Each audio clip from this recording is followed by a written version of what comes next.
All right, everybody, it is Friday. Hello. And guess what? I have a new webcam. Kyle still does not have a webcam. Welcome to the NPCs weekly news roundup live stream. It is, again, Friday. It is September 25th, right?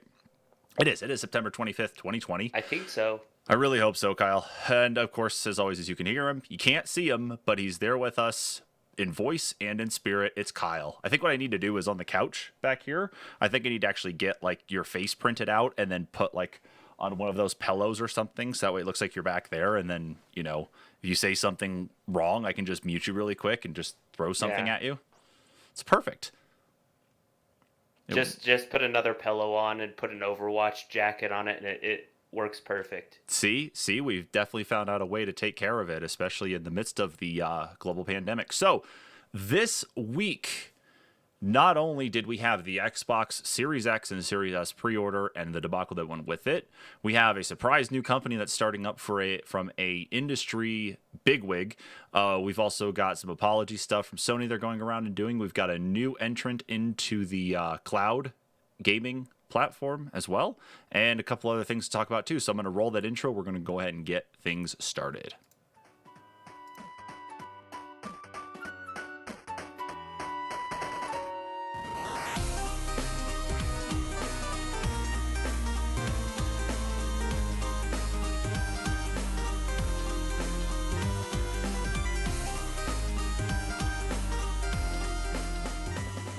All right, so let's go ahead and jump in here into our first story of the night. And of course, this obviously is one of the biggest ones for this week. Xbox Series X pre orders have been a debacle so far. So, this is, of course, a story from Kotaku. Everybody, of course, has been reporting on this like mad. And of course, I was almost the victim of this, which I have to, of course, say thank you to my lovely wife who was persistent enough to continue hitting refresh on the Microsoft Store to get me my Xbox Series X pre order. So thank you, Amy. I appreciate it.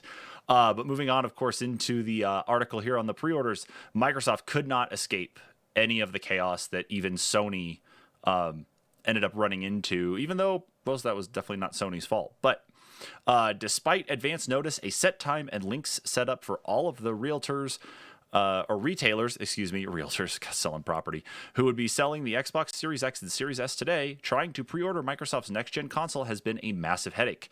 Pre-orders in the U.S. were set to start at 11 a.m. Eastern Time, which is also about the time when store pages for the Xbox Series X across the internet, including Microsoft's own, began crashing. Target would let you pre-order the console, but then said your cart was empty when you tried to check out. Walmart seemed to be a go, but by the time I was able to fill my shipping and payment information in, it said the console was sold out. I can actually admit it's the same thing that happened to me too. GameStop instituted a queue telling people not to refresh the page and that they would automatically get a chance to pre-order when their time came. Eventually, that page crashed too.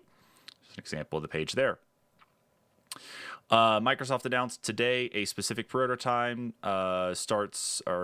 specific pre-order start times last Thursday, complete with a list of direct links to retailer store pages for the next-gen consoles. Even with that heads up, or maybe even because of it, trying to pre-order the Xbox Series X and S has just been much of a mess as the PlayStation 5 at the moment. So it's pretty simple enough to at least go back and say that the Xbox Series S and Series X pre-orders did not go as well as, a lot of people expected them to, because there was a lot more collaboration and notice and back and forth between Microsoft and the retailers that it looked like everything was going to be better off, but obviously it wasn't. And Kyle, I don't think you tried to pre-order one, right? I actually did. I was an extreme victim of the site crashing. Actually, I was at work and had permission from my boss to use the work computer and my cell phone to try and attempt to pre-order. So I had consoles in my cart on both my cell phone and the computer on uh, Walmart, on Amazon, on GameStop, on Best Buy. I had the computer had one on the Microsoft Store, and I was literally every time to the point where I had my information in, and all I had to hit was the checkout button for it to finish checking out, Mm-hmm. and it would crash on me. and it crashed on me so much that uh, I kept like trying again to check out on all the different pages, and uh, eventually it would pop up with a message that would say, this product has been sold out, you know, Hmm. um, and it would remove it automatically from my cart. However, ironically, even to prove it, I still have one in my cart somehow on my Oh, cell phone jeez. at Best Buy, and I can screenshot it that like it has the checkout button. If I hit the checkout button, it actually does a loading screen still, and it says this product has been sold out. Please remove from your cart, and it should automatically remove it from the cart, but Yeah. it's still in my cart for some reason. Yeah, and And like, even more ironic that if you check the Xbox site right now for retailers that have pre-orders available, Best Buy still shows pre-orders available. wow, okay. Yeah, Hmm. and I don't know what's going on, but yeah, I was an extreme victim of not being able to pre-order. I even tried to order like $900 bundles from or a $900 bundle from GameStop at one point just to get a console. Uh, and if I would have gotten one, I would have quit. But I was damned and determined and couldn't get any. Yeah, and see, like I said there, my wife was able to nab me one. So I tried just like you. I had the Amazon up, I had Walmart up. I didn't try GameStop because I felt GameStop was going to be the worst hit, and then the Microsoft Store. So my pre-order was successful through the Microsoft Store. I don't know if they actually on Microsoft's front did any sort of like automated review process to see kind of like where people were connecting from to actually purchase. So that may have helped them in their way or another because it seemed like there was more success on the Microsoft Store after the fact than there was with some of these other retailers. But no, I ran into issues with Walmart where just like the story talked about that I got it in my cart, I had all my payment information in, I had my shipping info in, all of that. I hit it and it said this item is sold out. So it let me Yeah, get all the way through there just like a lot of people did. Target, on the other hand, I think by far the most frustrating one out of all of them had to be Target's. And I know I'm I not the only heard one there in were that. people that they would try and add one to an empty cart, and it would say there are too many of this product in your cart, or your cart is full. Uh, you cannot add any further items until you empty your cart. So I don't know, pretty weird. And that was from Target. Yeah, and I need to bring this up actually here. Let's see. Where is. Yeah, I sent a screenshot to your Facebook chat Okay. of the Xbox in my cart still right now, Yeah, let me take a look at this here really quick and see. and I just took that photo, mind you. Yeah, there's that photo there. Let's take a look here and see this. So this is what's currently sitting, and this is in your cart at Best Buy.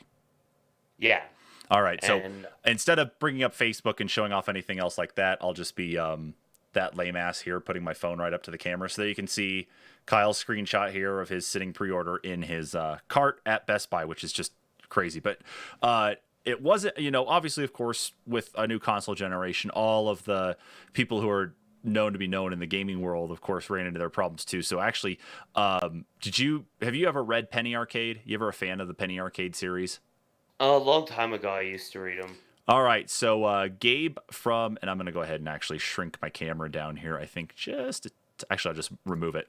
Oh, and it does So, actually say out of stock on Best Buy now. So oh, there you go. But yeah, so Gabe from Penny Arcade, of course, had his own exact issue the same way too, and so he was tweeting out during the course of trying to get it.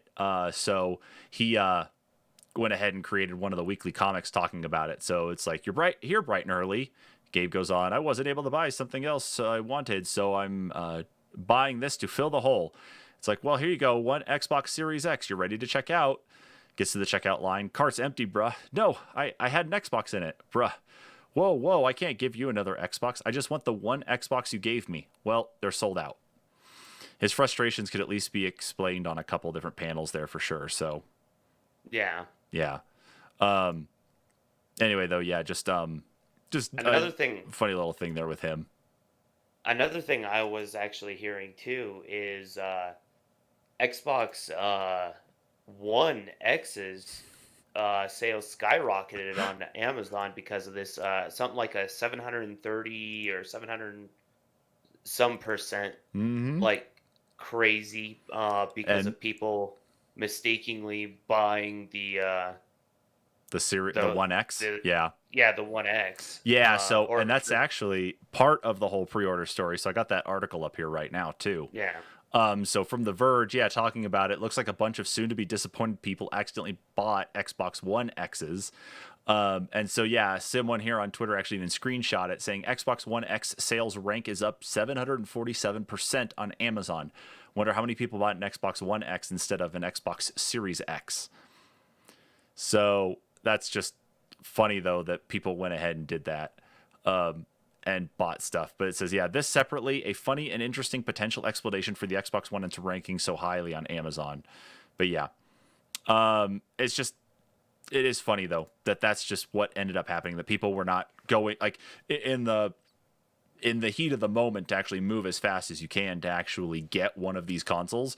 They weren't really paying attention, and it's just funny that that ended up happening. It's sad because hopefully they'll be able to work something out, but I think like so I don't know if you actually heard about the rest of this though, especially with the Amazon stuff, but it sounds like the only way you could actually get to the Amazon page where the Xbox Series X and Series S pre-order options were is you couldn't just go to Amazon and type in Xbox Series X in the search bar.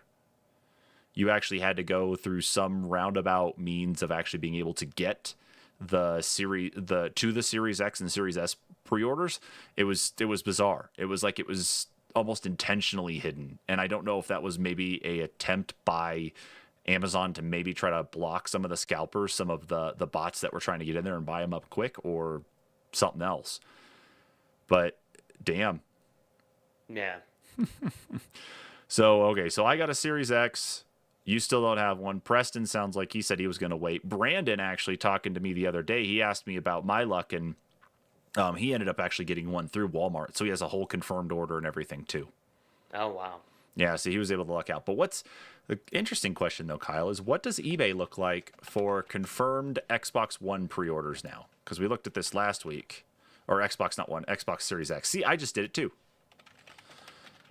Xbox Series X. Let's see what we're looking at here.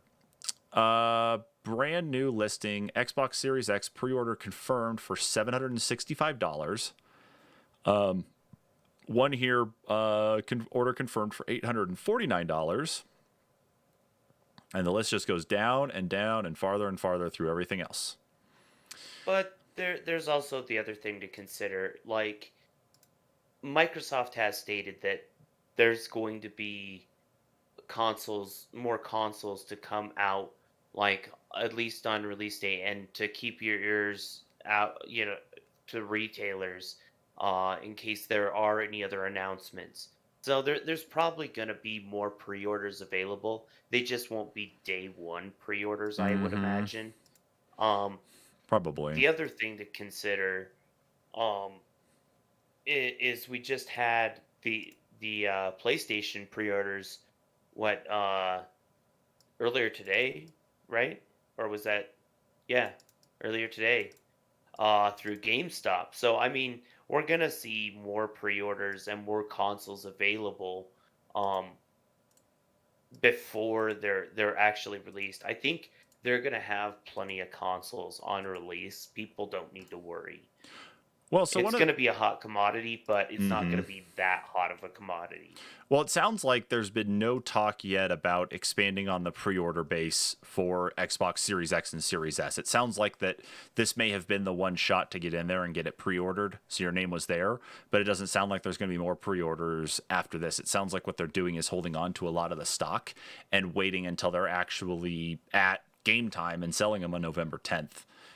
Just to be able to get them distributed to stores, but I don't know exactly how locked in place and confirmed that is. With the success of Yeah, it, I think they're going to have another pre-order round. They would be silly to not do it. yeah. Seriously, they really would. But that's what it is there. So let's talk about the next thing here. And of course, not only did we get the pre-order this week for the Xbox Series X and Series S, we also got the pre-order for the Xbox Series X and S expansion cards. The only group to actually be creating them right now is Seagate, and Seagate, of course, is a known partner for Microsoft's branded external drives for the Xbox One and the rest of the Xbox One line. But Kyle, I could read the article a little bit here. I mean, the only thing really to know about this is that it's obviously going to be a terabyte expansion card. We're talking about by the way, this article comes to us from Tom's Hardware. The article goes on to say that it's going to be a 1 terabyte expansion card. It's going to be $220, just under half the cost of the Xbox Series X itself, and almost the full cost of the Xbox Series S. Which I want to point out, now that this card is out in the wild, I think it's gonna make people that are going to the store thinking that the all digital model was the way to go. They're gonna look at the Series X and go, what? 512 gigs of memory, better everything. I think I'll go with the X because it's gonna be the same price. Yeah. I mean, you're only going to be having slightly more memory, but you're not going to have any of the other additions. So Yeah, so I think some people are probably going to see this. Where I see this actually, though, I mean, kind of escaping on the cost here, though, if you buy an Xbox Series S and you go into it knowing full well that all you want to do is just digital, and you go and buy the $220 cards, let's see, so you're talking 300, 400, 500, you're talking about $20 over the asking price for a base level Xbox Series X. For someone who might play all digital, this may not necessarily be the worst thing in the world, because they want the increase in power and the increase in quality, but they don't want to go, balls to the wall to get it. So this might be something attractive. The other consideration too is the only games you're going to really want to be putting on the actual SSD is your Xbox One, or not your Xbox One, your Series X or your games, because those are the games that are going to require the SSD anyway. Any of the older games you can just play off the regular hard drive, but you'll still get the scaling and everything. But I mean, if you're going to be playing a lot of games, that's how you're going to have to do it. You're going to have another external hard drive that's just a regular hard drive. Yeah, and that's a very key thing here, especially for everybody to understand about what you're getting into when it comes to this. Is like this little handy dandy chart here that Tom's Hardware put up. So if you were to go with a USB 3.1 external hard drive, you could put any Xbox game on it, plays Xbox One, Xbox 360, and original Xbox games, no problem. But it will not allow you to put anything that's optimized for the new console, and will not, of course, obviously. I mean, this even, like, for anybody who's been in the tech world long enough anyway, knows that a USB device is not going to be as fast as a NVMe SSD.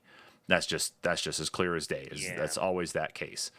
And the other thing to consider too is the generation that they're using is the highest generation that there is, and because of that, they're maxing out the speed that it can perform at, and until they make another, like, I guess another port that can support any faster rate. Then, which I don't think we're going to see, though, because the only thing I could actually see possibly happening for them to do that, to get that level of read-write speed that they would on NVMe, or even at least close to it, I think they'd have to make an adapter for 2 of the USB ports to bridge them to make one larger bus for read-write. I think that's what they'd have to do. And there's the other thing. That would tip the scales of the cost tremendously. I mean, we're looking, already at the $220 mark, but we were looking at the new Samsung drives just the other day, and they're $220, $250 too. So.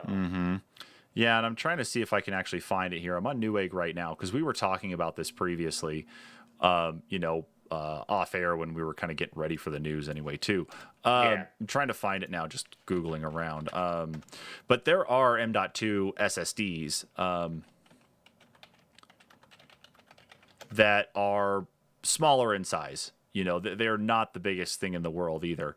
So like if I go, you know what, like if I'll just go here to the Newegg business site really quick and bring it up because I'm having a pain in the ass trying to find it. So if I bring up this, okay, you know what, that'll just work. Let me switch back over to Chrome here real quick.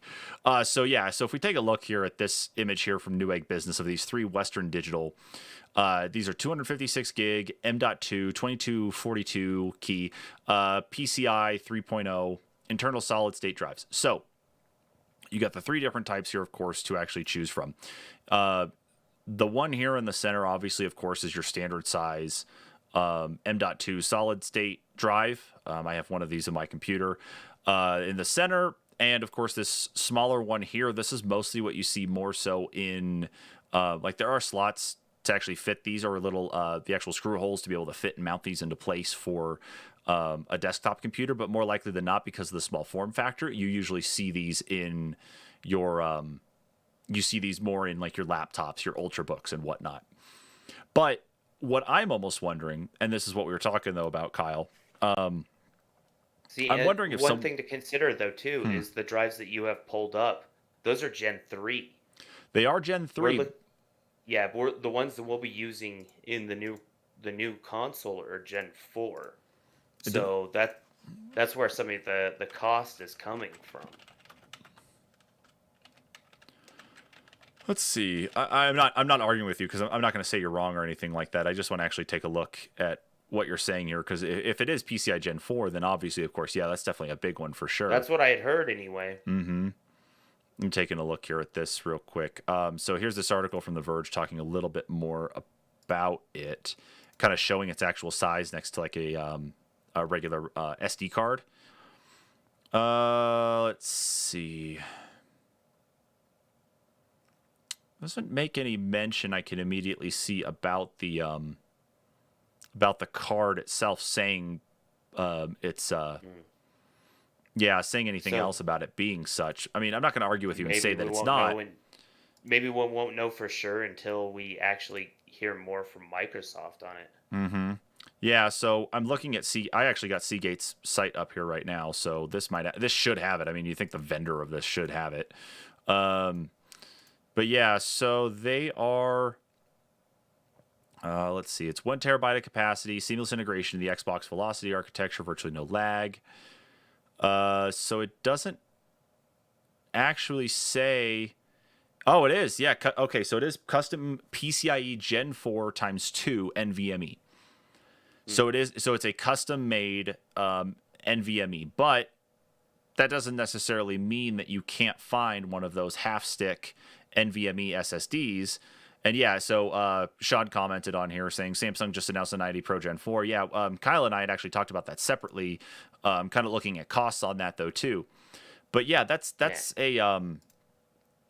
just one of those things. You know, a PCI Gen 4 obviously, of course, is newer. We don't have a lot of drives out there right now that take care of it anyway, so there is going to be definitely a markup on it. This being custom PCI Gen 4 obviously probably adds to the cost. But what I'm seriously hoping though, is that when this comes out, that of course iFixit does their teardown, and we actually get to see what's inside of one of these things. And if someone can get the right measurements for a case for, you know, buying one of those half sticks, even if you don't get the full crazy speeds, you know, you at least get up to Gen 4, you know, or close to it, then what would it take for somebody to go and reverse engineer? You know, unless it's running some sort of proprietary Microsoft provision, like some sort of partition on it that links it up so that way it knows for a fact that it's a legitimate, you know, Microsoft product, then okay, sure. Then you're kind of up shit creek without a paddle. But that's kind of what I would actually like to see, is that we end up seeing kind of some of the reverse engineering on it to be able to make something different, or at least make something yourself at either half the cost or even less. But that's just me. That's just something I would like to see. But yeah, so at least for what it can do, it makes sense, I guess, in regards to the cost, especially in regards to the actual, oh, sorry, I want to say here, to the new technology. But Velocity Architecture is probably just another simple, sweet name for PCI Gen 4, which it looks like it probably is. So, guess we'll just have to see how these things go once we can actually get our hands on them. And someone else, not me, can tear one of these things apart to see how everything works. So, Kyle, because I know how much of a Blizzard fan you are about, everything. I'm a Blizzard fan myself, but I think Kyle definitely takes the cake on this one. Let's move in here to our next story talking about Dreamhaven. This story comes to us from VentureBeat. So, Kyle, I'm going to let you run with this for these first couple bits. You're talking about it. What is going on with this game company? Yeah, Blizzard co-founder Mike Morhaime launches new gaming endeavor Dreamhaven. Mike Morhaime, co-founder of Blizzard Entertainment, has launched a new game company called Dreamhaven, and it established two new game studios, Moonshot and Secret Door. The Irvine, California-based company is a pretty good clue that Morhaime and his wife Amy Morhaime weren't quite done with games when they left Activision Blizzard in 2018. Mike will be the CEO of Dreamhaven, while Amy will head operations. They have hired a number of mostly former Blizzard industry veterans to help run the studio, which will work on separate games. That's an ambitious startup, as working on two games at once is a handful, but it's not without precedent, as Harold Ryan's probably monster startup in Seattle also has two studios working on two games at once. What makes Morniheime's company unique so far is that they're funded themselves. In an interview with GameBeat, Mornihaime said he and his wife were funding the venture themselves because it's important to control the destiny of the company in its early stages. After spending 27 years in turning Blizzard into one of the biggest companies in the game industry, with more than 4,000 employees in the Blizzard division, and Activision Blizzard, Mornheim finally left at the end of 2018. My wife Amy and I were working at Blizzard, and left at the end of 2018. Mornheim said, "We didn't have anything planned. We're going to unplug and take a bunch of time to travel. We actually went to the Home Story Cup in Germany for their StarCraft 2 tournament. We took our daughter. They wanted to talk to a lot of people about what to do next, and they didn't know whether they wanted to stay in gaming or not. They started with a blank sheet of paper. Later on, they ran into Jason uh, Chase, the former Hearthstone executive producer, and a group of ex Blizzard people who were starting their own studio. They joined together to try to create something really special," Mornheim said. So far, the company has 27 employees across all three entities and is hiring more staff. The artwork on the company's homepage combines aspects of both fantasy and science fiction, but the company isn't yet saying what games it's working on, nor is it talking about genres. But it is working on a familiar model, as it closely resembles the way Mornheim ran things at Blizzard, with an emphasis on quality, iteration, and giving creative staff enough time. We're almost trying to create a haven for creators who want an environment that is development friendly, value products, and player experience over short term financial pressures, Mornheim said. "We believe in the power of gaming to bring people together and as an escape of the unpleasant things that reality can bring. In that sense, it's a haven as well. We like the imaginary of the lighthouse as a beacon that inspires us, because we hope that Dreamhaven can be the beacon of hope to others in the industry who we share values and philosophies.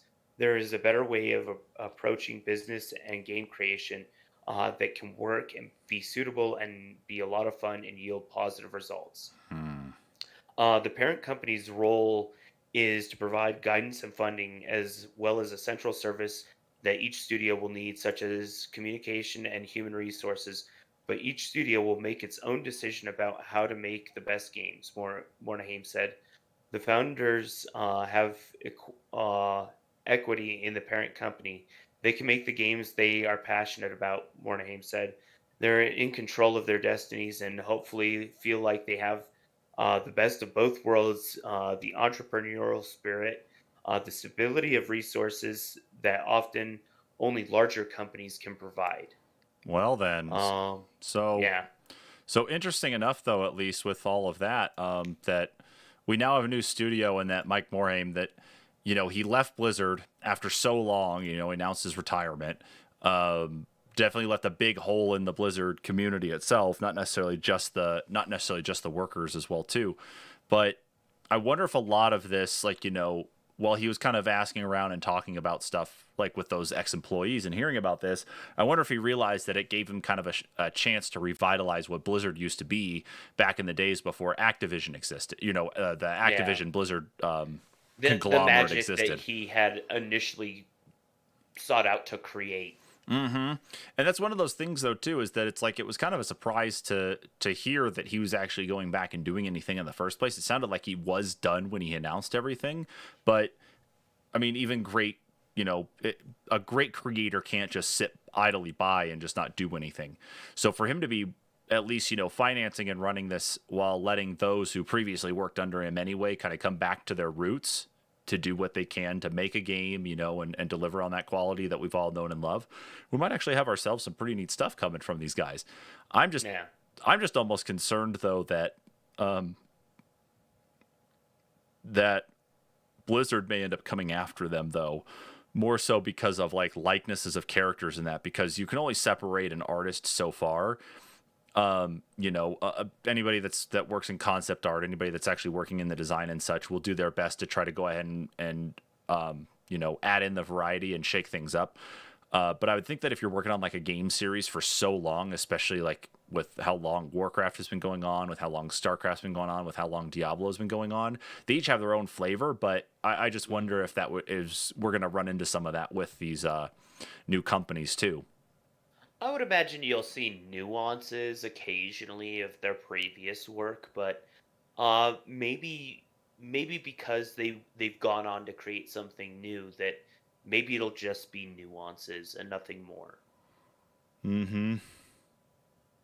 That would be kind of interesting to actually see if that's the case. I just don't know what we could actually expect to see from them. I mean, Yeah. I'm guessing because they're coming together, if they've got ideas brewing, we probably won't hear anything until late next year of maybe one title, maybe two. But they've all, they I don't got know.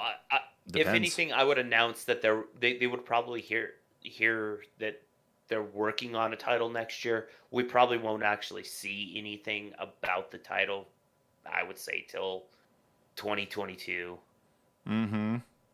Yeah. I'm just looking forward to it. I'm looking forward to seeing exactly what's coming out of what's going to come out of the studio. It's going to be good to kind of go back 27 to some old people school is a stuff. very small staff. It is, but you think that the allure of being able to work under the former Blizzard boss might end up actually driving a lot of talent from existing Blizzard and some of these other companies, to go out there and kind of work back in this kind of startup feeling environment again. Maybe Very that will help true. invigorate, and we'll actually get some really neat stuff coming out, and then they'll blow up and we'll have Blizzard 2.0 basically. Maybe. Yeah. Maybe. So, That'd be cool. yeah, it really would. So, in other news, Microsoft really just cannot stop doing things. Honestly, they really And can't.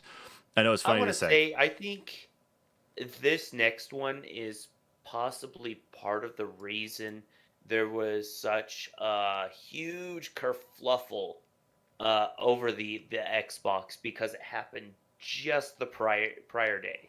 Right, exactly. So, just as the screenshot here over to my right, your left, uh, let's go ahead and just pop open the story here. Microsoft decided, because they couldn't buy TikTok, they were going to go buy ZeniMax. So, Microsoft to buy Bethesda and parent company ZeniMax Media for, oh God, what was it? It's like billions of dollars. So 7.5, I believe. yeah.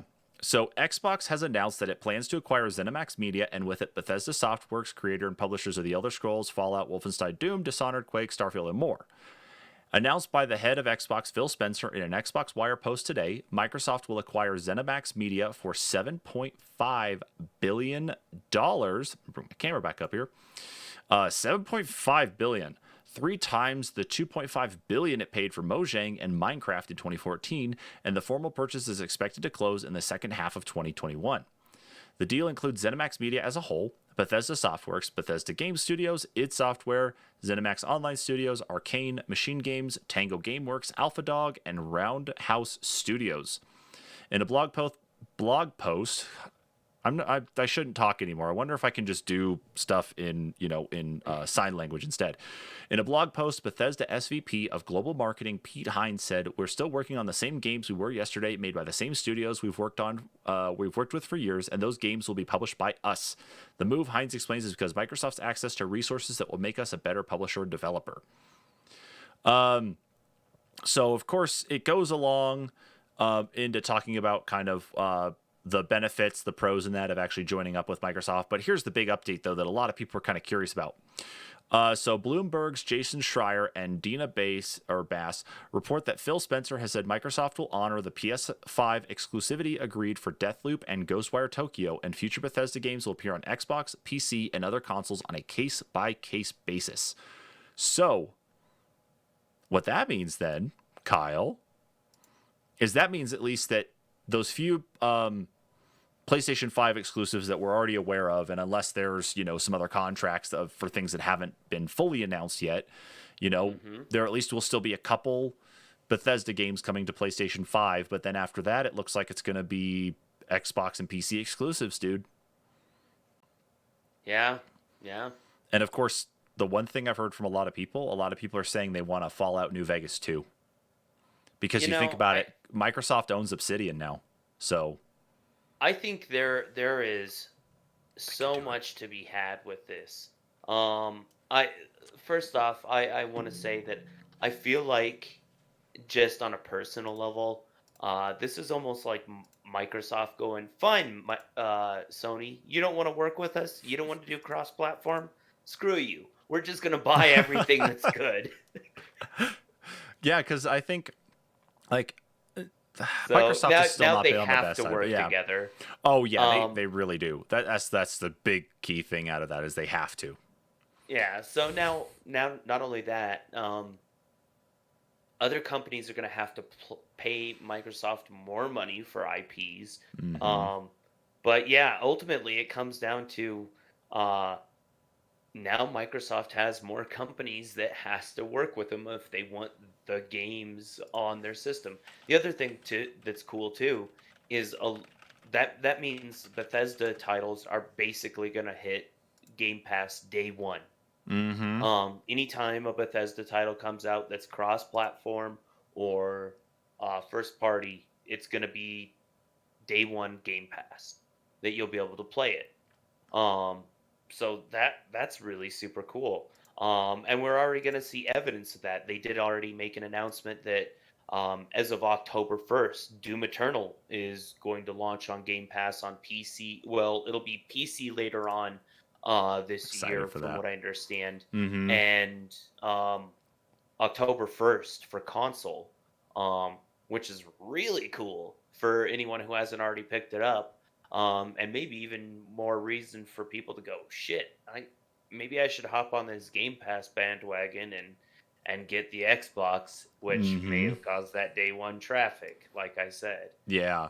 That's very possible too in that front. I think one of the biggest things though to kind of realize is that Microsoft now has 23 first party studios. Yeah. 23. I don't know, like let's see. Sony first party studios. Let's see. So Sony has be nice to actually see just an even count here because I don't think Sony's actually bought any companies here like as of late. Not recently, just Insomniac, right? I think they're the most recent one, yeah. Yeah, I think that was their most recent acquisition. So, Mm-hmm. So I'm just looking here. So no, that's way old. That's from 2011. Obviously, of course, that's not right. So I'm just trying to see here. Like I'm actually just trying to find the actual count here. 1, 2, 3, 4, 5, 6, 7, 8, 9, 10, 11, 12, 13. Yeah, so it's like if you can't beat them, buy them. That sounds like that's Microsoft's Yeah. policy right now. So good on them for being able to actually do such. I just, or I think we're going to end up getting into one of those things where the others are continuing to buy others up, and we're not going to have enough competition anymore. We're now getting kind of into where we think that it's just going to be console exclusives for, on what's going to drive people in. It's not going to Yeah. be it's not going to be how the games perform. It's not going to be how the how the consoles perform. It's going to truly be what titles are releasing where. That's just Well, what the and I last thing think is. I think what really it also you got to look at too is um, those other publishing companies out there, like Mm-hmm. my guys at Devolver that I like so much. Um, you know that you're gonna really have to look to them for game publishment if you're not wanting to look outside the Game Pass because that's what you're gonna have to buy into now. You want to Mm-hmm. play all the games, you're gonna get the Game Pass. Unless you want to spend all sorts of money, you're gonna get the Game Pass because now all of a sudden you can play all those Xbox One games. You can play all those old Mm-hmm. 360 games that they already had backwards compatible. And I don't know if they still do. They might still add titles occasionally to They backwards might. compatibility. So Yeah, and that's going to really kind of I just don't depend know. on them and the time it takes to actually do the backwards compatibility too. So Which I don't shouldn't be know. too It bad, might it but might give those who knows? other it might give people like Devolver a time to shine. Really and truly, I feel like. Maybe. It's very possible. Uh, I just seriously can't believe that's the point that we're at now. That it's just constantly seeing game companies being bought up. I guess supposedly part of the rumor too was that it looked like Microsoft approached Bungie again, and Bungie turned them down because I guess it wasn't enough money for their liking to actually buy them back. No, they make too much money off of Destiny right now, so they Yeah. don't give a shit. Oh yeah, man, those one and done types of games. Yeah, okay, Yeah. that's all right. That's for them. But hey, guess what? We got another story about video game consoles and a half apology. I guess I don't know if that's what I really want to call it, but Kyle, Sony is in the news. You know, they botched Of some stuff course. last week. This week, of course, they're kind of stepping up here. So let's talk about this one. Go ahead and read this one off for us. This one comes to us from Polygon. Sony apologizes for PlayStation 5 pre order disaster. PS5 pre orders could have been a lot smoother. What did Sony say? Boy, could they have. Pre orders for Sony's next gen console, the PlayStation 5, opened shortly after the company announced its release date and price details. To put it nicely, it was a mess. Retailers went rogue and opened pre orders early, a day ahead of the September 17th date announced by Sony. Sites crashed and people panicked, wondering whether they'd get their hands on a next gen console or not.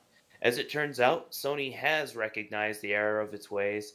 Let's be honest, PS5 pre orders could have been a lot smoother, Sony tweeted from the PlayStation Twitter account on Saturday. We truly apologize for that. Over the next few days, we will release more PS5 consoles for pre order. Retailers will share more details, and more PS5s will be available through the end of the year.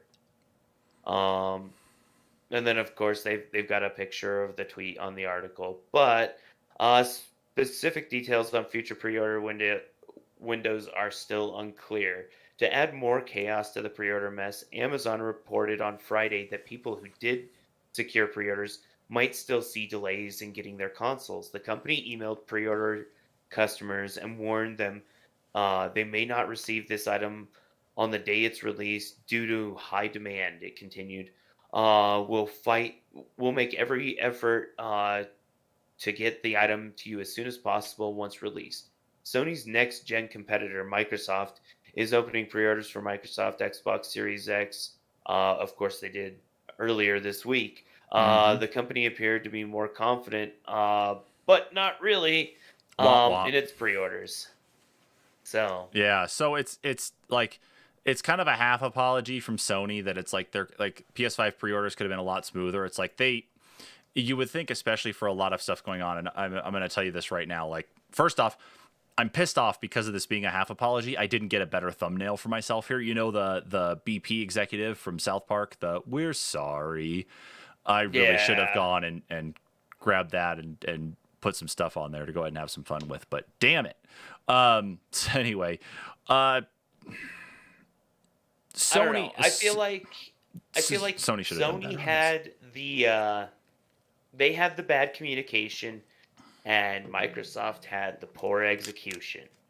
So, I mean, Well, I don't know if I'd necessarily say that. I think in this day and age with the way everything runs digitally anyway is that we're going to run into more and more um, efficient efficient tactics that we're going to see from scalpers and bots to be able to go ahead and get themselves around to grab themselves a console or any other piece of tech. I mean the RTX 3090 pre-orders went live or not pre-orders, but the actual pickups went live this this week as is well, and true. they suffered the same thing, just like with the 3080s last week. God, it is a bad time to be in tech right now, guys. But what we're gonna see here is we're not gonna really see, I think, a much of a change on this front anyway. Where we're gonna run into problems, I think the fact that everybody had the time to kind of get themselves prepared for Microsoft's and it still failed is different than the way Sony's went, where it was a kind of in the shadows. Here's my here's the pre-order. We're gonna go ahead and throw them at you early, and then everybody's like, wait, what? What? We're getting the pre-orders now? Go, go, jump. So it caused even more panic and more chaos on that front than it did with just Mm. everybody staring at one screen. Now granted, of course, I'd say probably the trade-off in that is that a lot of people pre-order or bought the Xbox One X on Amazon. You know, that I think would be the trade-off probably between the two. But ultimately, what are you doing, Cat? What are you doing? I'm live right now. You done? As she flops over. She's just she's running back and forth in through my legs, Kyle. She's under here under my desk. She's just walking back and forth like I need attention. I need love. And of course she's like, "Okay, I'm going to get it for you while you're on camera. I'm going to give it to you while I get like look at I'm going to grab the camera here. I'm going to bring this down here. Look at that. Look at that. Look at her right there. See, she sees herself. That's right. You're in trouble now. Freaking cat. For the world to see. Of course, as I take my camera down, everything else collapses in this world. So here we are. But no, I think ultimately, I think both sides had their failures for sure. But I think where Sony's was the biggest problem, though, was that the retailers went around them unless we find out later on in like, a leaked email or a leaked communication that they had that Sony said, yeah, they could go ahead and do it. Then, of course, then it's all on Sony. I would say, at least as of right now, with the information we have, that it is the retailer's fault, that they should not have done what they did. And they Right. caused too much undue panic.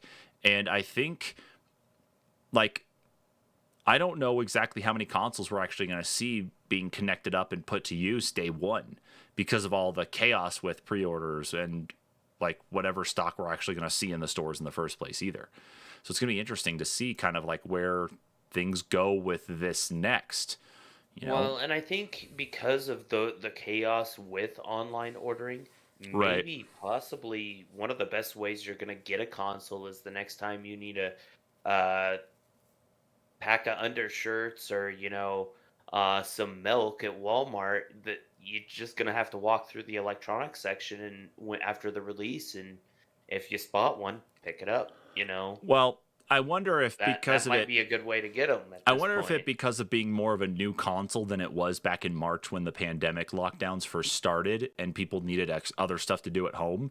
Because we saw in a huge inflation of shortages for every console, for Xbox, for PlayStation, for Switch. We saw a lot of that.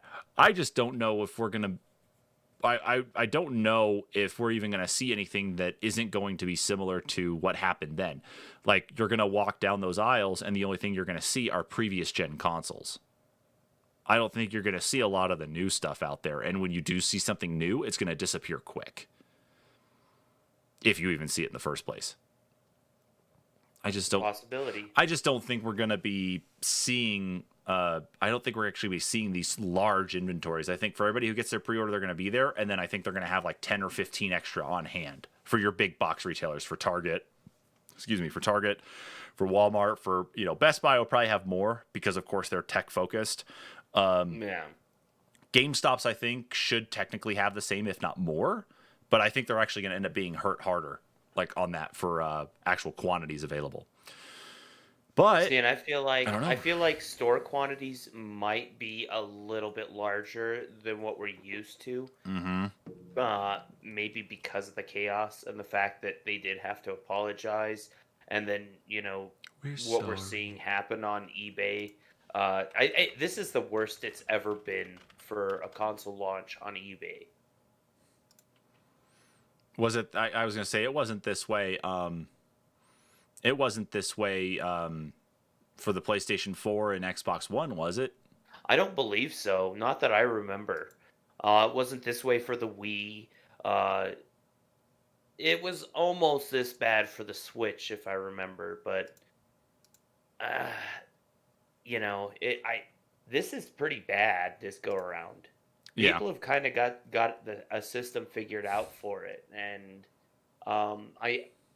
I think we see it more so with the video cards. But I think we're going to see more and more of it with the consoles too. Mm-hmm. Yeah, and like I said, this is how I feel about all of this right now.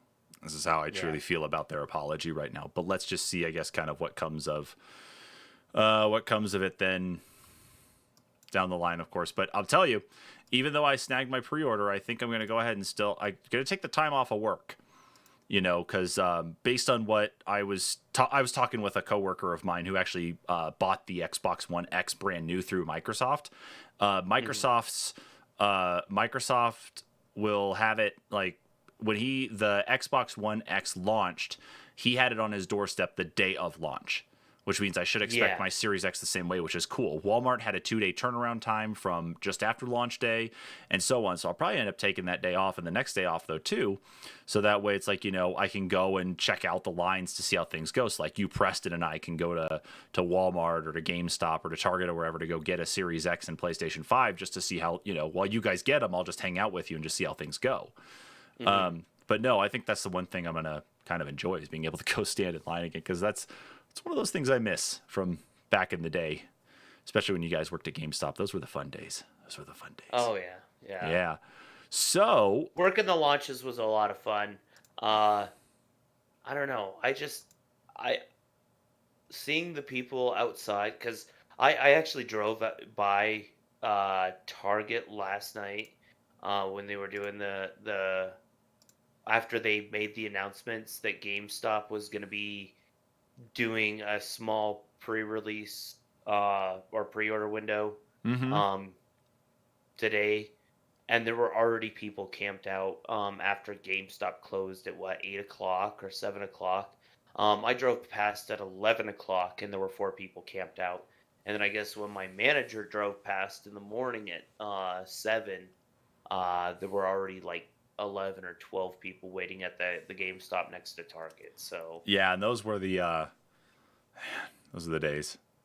Yeah, and those are the days. And keep in mind, it didn't open till noon today. So I mean, at least they got a console, right? But man, I don't think I'd want to wait that long. Yeah, and see, it's like I actually have video footage back from the Halo Reach midnight launch back in 2010 on my YouTube, just to show kind of the chaos of that, and that was one of those things I actually miss. But yeah, I'll be there in line with you guys when you go to get yours, and I guess we'll have to make sure we live stream all that chaos here too. So, yay! But let's go ahead and carry on here. So outside of game consoles, there's obviously, of course, other places to play at right now, too. So let's talk about the most recent entry into the battle for cloud gaming dominance. And this one actually comes to us from The Verge. Amazon announces new cloud gaming service called Luna. Dun dun dun. At its 2020 hardware event today, Amazon announced a cloud gaming platform called Luna.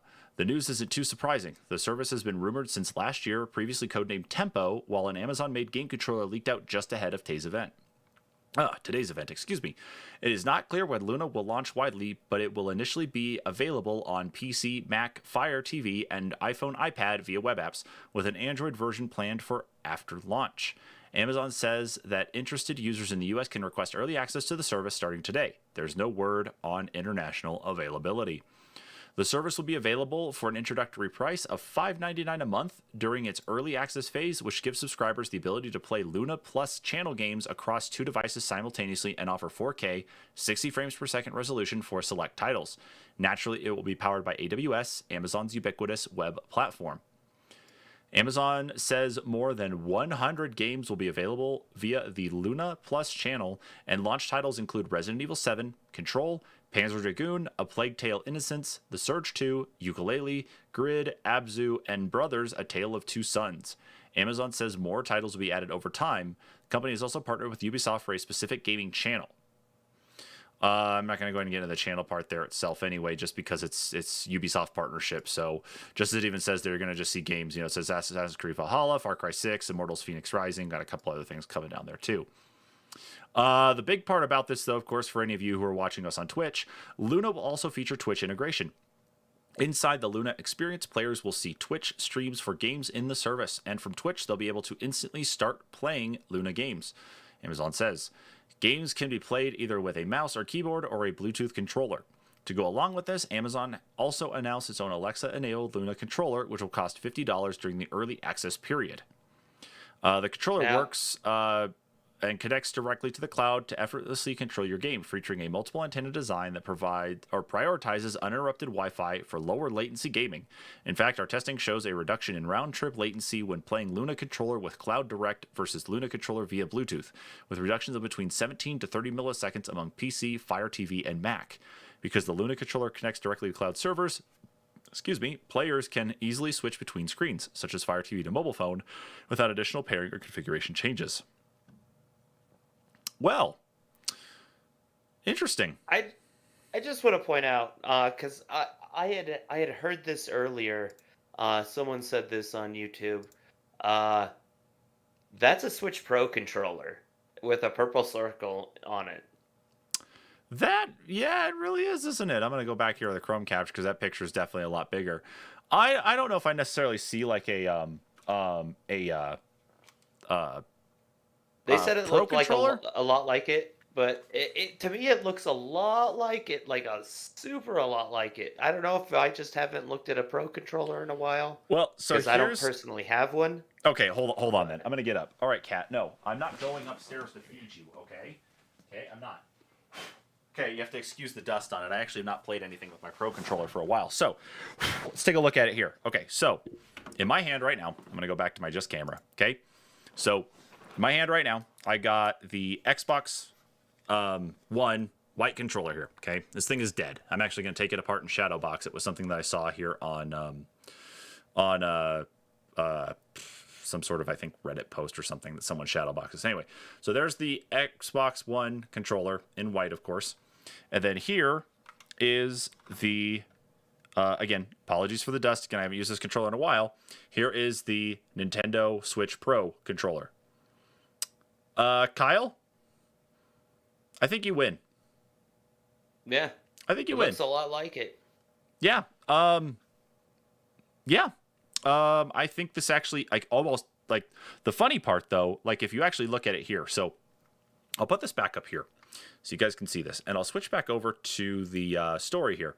So, if I bring this up here, and if I get the angle, let's see. I'm trying to angle it just right here so it actually looks like it does in the story here. Yeah, there we go. That'll work. So, if you look at it there, kind of at that angle, even the plastic, like, even the actual, like, design of the plastic around the edge here is so, like, almost one for one. So if you're taking a look at the picture of the controller, and if I just switch back to the camera and you actually see the kind of like the cutout here, like where the plastic meets from the actual grip up to where the Yeah. buttons are, that's almost one for one. That's yeah, I think that's what they did. It's like they took the Xbox button. Like here we go. So back to the Xbox One controller. It's like they took the Xbox One button, the start and menu button, and then the soon-to-be stream button on the Xbox Series controllers, and then slapped them on to a Switch Pro controller. Yeah. It does, because I mean the Stadia controller is, I don't think, anything close to that either.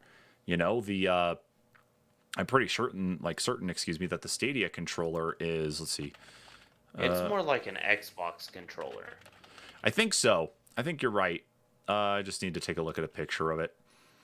It's kind of there. It kind of isn't. I want a better picture of this. There we go. You know what? That will just work for now. We'll just use 9 to 5 Google's article here really quick. So that way we can kind of see this here. So there's a kind of an idea of at least what it looks like. Their controller almost looks more like the controller that you would see packaged with one of those cheap drones in the Walmart toy section. Like the $50 to $60 ones. It really does, because it's so flat. Yeah. Yeah, I guess I hadn't seen one in a while. Yeah. Yeah, it looks really bizarre. But the thing, though, at least in highlighting differences anyway, is that it's the joystick placement, at least on the Stadia controller, is more like the PlayStation than anything. Because, of course, you've got your joysticks down at the bottom instead of the staggered with the D-pad and the left analog stick flipped around like you see on the Pro controller, the Xbox One controller, and then, of course, now the Luna controller. And then, of course, the buttons up here at the top, for engaging Google Assistant, for being able to engage screenshots and sharing, the menu and so on. And, of course, your Stadia button. This is more reminiscent of what you actually see on the Switch Pro controller. So anyway, yeah. Without dying, Kyle, come on. I know this is all exciting, but this should not be literally taking your breath away. Sorry, I had a catch in my throat there. I wonder if now is the time to actually... join the cloud gaming service game. With xCloud launching, in full with Game Pass, and then they've got 100 games on there right now for xCloud. And I think it plays a lot smoother than what I've seen videos of people's Stadia streams. What's this game streaming service called? The one you're talking about? Or are you talking about moving over to Amazon's? Well, no, just no. If you compare, I think if I'm saying Amazon coming into cloud, my mistake. Cloud gaming, with Game Pass Ultimate launching the cloud service on your phone that you can just log into real easy. And actually, it runs a lot smoother now than I feel like it did during the early days when I played it on the beta. I wonder if it's the right time. And you look at their actual video streaming service; it's not all that solid. So are they just jumping into a venture that they shouldn't be? I mean, didn't their game studio have a bunch of cancellations recently too? I don't know if it was cancellations, but it was Crucible that they pulled out of open beta and put it into closed beta. That's right. Right. So that got put away, but it's still there and it's still being worked on, but they're going to be refining it just from some feedback from the open beta. There were a couple other things, like there's an MMO they're even working on too. But Amazon has the clout to actually kind of push forward with something like this. And if it's something you can add into a Prime subscription, and it's like you add, on, when they actually have Prime Day and you go and do this, it's like, here, we'll give you a controller for $30 if you let us, show you more ads on your Fire Stick or on your PC when you log into the Luna streaming service instead, like how they do with the Kindles to subsidize those. Mm-hmm. I just, for it being a For it being another entry into the cloud gaming world, it's not necessarily a bad thing. I don't see that as an issue because more competition is better.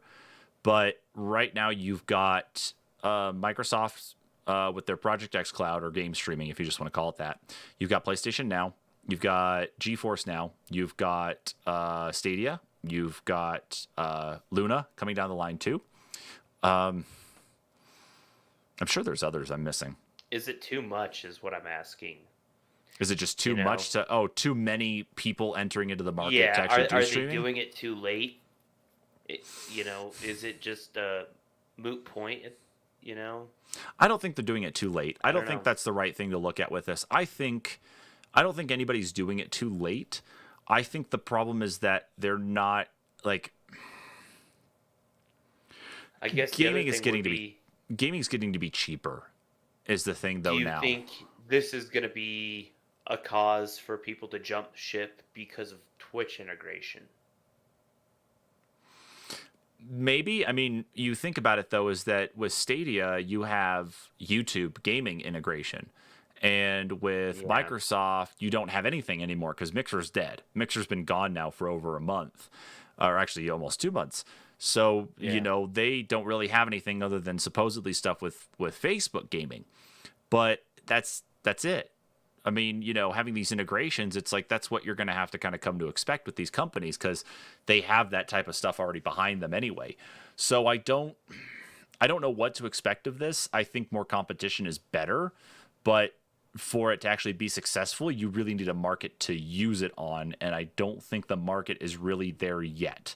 I think Microsoft's making better strides for it to actually make it feasible, but I don't think you're there yet. I don't think you can just have Amazon and Google just hop in like they're doing to do something like this. Mm. Nvidia's got some of the track record, of course, Yeah. to a point though, but Microsoft really does. And the fact that they're not alienating their player base by saying, by making just they didn't just make the Xbox Series X and then say, okay, you know what, we're going to sell the Xbox Series X, and then for anybody else that wants these things here, you're going to have to buy the Xbox One X. They actually went ahead and made the Series S and kind of used that to bridge the divide by saying, okay, you can have an upgrade that's not going to cost as much. You're going to be better off downloading games anyway, so you don't get a disk drive. And streaming them is going to definitely be a lot nicer through this console, though, too. So you're saving a buck and Hmm. being able to do so. So you're not necessarily alienating by saying, here's a controller, plug it or connect it to Wi-Fi, and then play it over your PC this way. Instead, you are, you're using your phone with your Xbox Bluetooth controller to do so, or you're actually sitting right in front of your console, your Series S, to play these exact same type of games through a streaming service that's been dedicated to games now for long enough anyway. But I digress. I don't think the market is necessarily saturated on things. I just don't think the market is actually there for it. Well, no, so that would be saturated then. Yeah, that would be saturation. So I full circled. I self-aware wolfed myself. Yeah, so the market is definitely saturated, I think, with all these options now. But the ones who are going to come out on top are, I think, going to be the gaming companies. Sony doesn't really push it on anybody, saying it is there. It doesn't hurt anybody to do so by subscribing to it, but it's not hurting Sony's bottom line to have it. Microsoft, it's the same Right. thing, and they're putting a lot more emphasis on it, and the value's there for people who signed up for Game Pass to have it wrapped up and included. Google offers no value to it. And Amazon's I don't think is going to either. GeForce And Now, actually, I think on Stadia, you actually have to buy the games on top of paying for the service, don't you? if you are a pro member, you get free games, and then any other game you buy in there, yes, you have to buy it. You can't import it from anything else. So if you buy it Yeah. on That Stadia, that's there's nothing. dumb. I don't know if there's anything in their terms and conditions that says if Stadia closes down tomorrow, what happens with the games that you just spent, $400 on. Like let's literally say you bought like all these different games, $50, $40, $10, $5, whatever.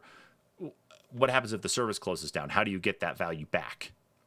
And Right. so Xbox, on the other hand, though, with how long Microsoft's been going for doing this, they have a huge back catalog, and they've been successful at carrying on these catalogs through their generations of consoles, and they've clearly made it, a part of the mission of the Xbox Series X and S that it's like backwards compatibility is there.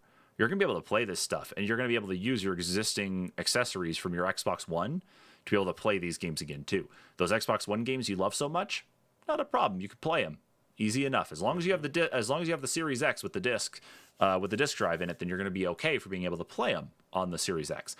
But I'm just saying is that Microsoft is better positioned for it. Sony is all right. I just don't know where the numbers are at with them. I think with Google jumping in on this and we see where they're at, I think Amazon's going to go the same way. GeForce Now only has its niche market because most of the stuff that you're streaming anyway is existing games you already own through your library. I don't know exactly about buying new stuff.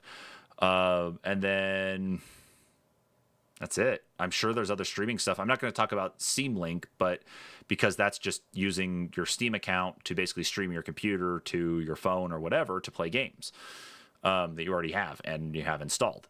But that's it. So I don't know. I think Amazon will probably do okay with this for a little while, and then I think they're going to flop just as much as Stadia has. Yeah. Yeah. So it's okay though. That's how the industries work. That's how competition works. Is that you're going to get edged out at some point in time because if you don't have something compelling, it's on you. And if you're trying to take on big dogs with pedigrees, I know Amazon has a lot of money to back them, but eventually they're probably going to have to back down off of this one, I think. Yeah, which is something we didn't bring up, but I think it was either last week or the week before. Amazon actually started introducing mid-roll ads into Twitch. So it's now become more pervasive on the mid-roll ads. Originally, when a streamer would go, like one of the partnered or affiliate streamers would go and say they're going to take a break, their stream would actually go to like a picture-in-picture type screen, like a small one, and then the rest of the screen would be filled up by an advertisement for while they're gone. So once that happened, that was a normal thing that was going on, but it's gotten more pervasive, and it's actually pissed off a lot of people, and a lot of people are like, well, why? And it's like, well, Twitch is bleeding money. They just paid, I think the rumor is that they may have paid like $15 to $25 million for Ninja to come back. I don't know exactly what that is, but that like what the actual number is, but that's a rumor going on.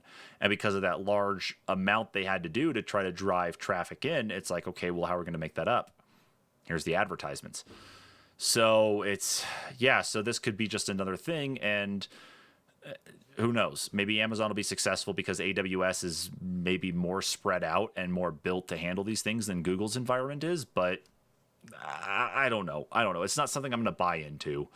I was gung ho for Stadia, but after everything started coming out, it's like, nope, we're going to just take this ball of whatever this trash is and just throw it over there.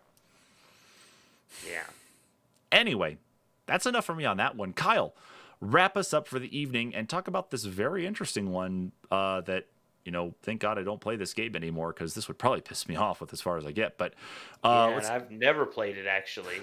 let's talk about this story here we got from PC Gamer. A World of Warcraft bug is reverting some players' characters to how they were a decade ago. Blizzard says it's investigating the issue and that no characters are permanently lost. So what is going on, Kyle?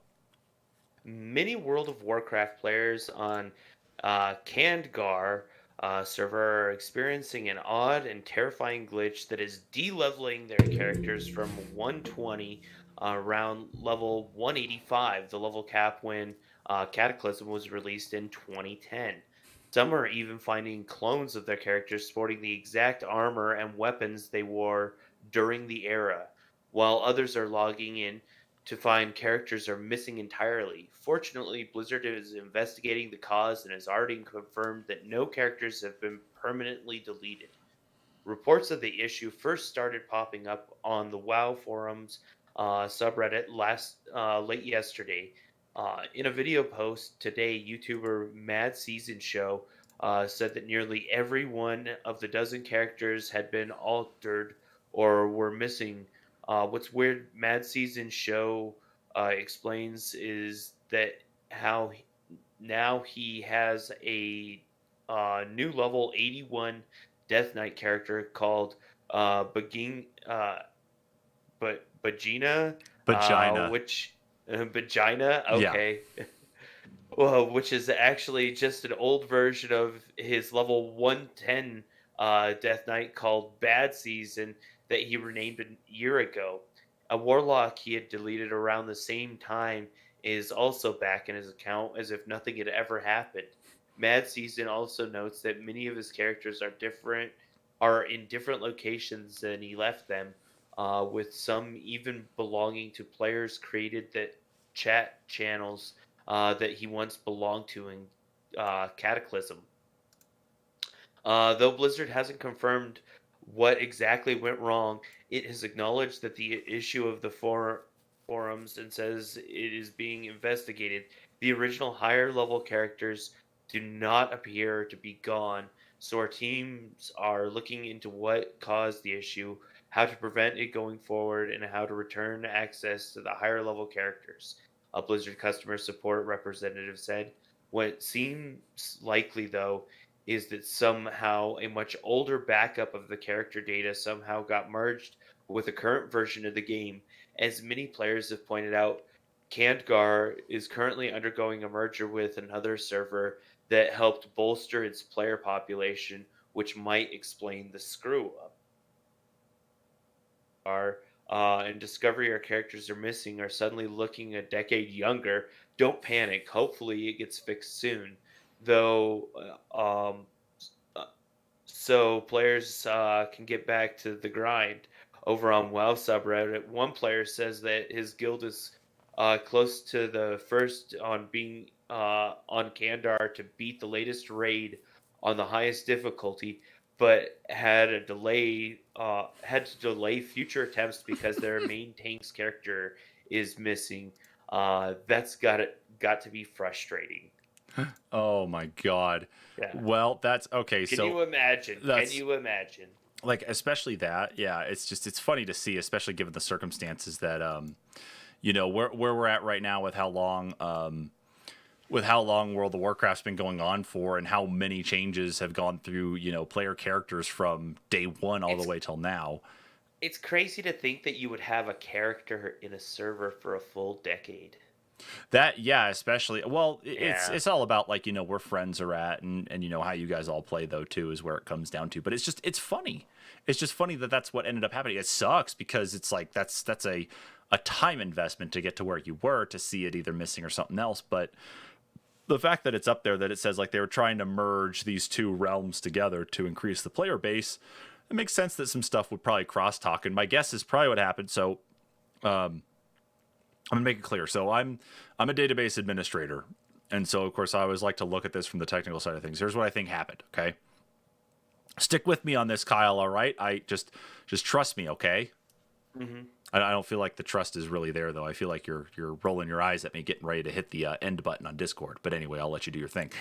So here's what I think is actually happening. Okay, is that in the process of then merging this data together, or at least merging the realms together, you've got two series of databases that are tracking, each of these realms themselves. They're just separate databases, and what's happening is that you're probably seeing these primary keys within one database itself that identify, a particular entry itself. It's like primary key ID number one might belong to, Mike Morhaime for some reason, where he might have a Blizzard, or, he might have his own WoW character in there. And then, in another realm, primary key one could also belong to Jeff from the Overwatch team, because maybe he makes his dwarf look like a Tracer for some reason. I don't know. Hmm. But anyway, so it's I'm almost wondering from a technical side if the primary keys ended up getting mixed up during the course of this actual merging. And what you're seeing is that when someone logs into their account to actually bring, everything up, it's like, okay, here's the realm I'm on, here's all my characters, and that, obviously, of course, it should show all that information when they log in. What I'm wondering is that they log in, and it's like through the login process, the name gets shot off to the server to go audit the database to say, okay, well, here's what we need to pull up for them to display. But because this information is merged and now key values or anything has changed, it's not lining up properly to the actual user itself. So, it's more of a protection thing, especially that it's not like, you lose access to your character or your character reverts back to something else based on like older data. It's better that than ending up with, say, someone else's character. Let's say you have a level 120 character, Kyle, and you end up someone ends up accidentally getting your character, with their login, but they see your character and they end up going and selling off all your loot, bringing one of their other characters in to go ahead and transfer the gold over, so you get your character back, and now all your stuff is gone. You know, at least I think that'd be the worst case scenario, because at least Blizzard's See, confirmed that the data is not gone. It's like the characters are still there, you just can't see them.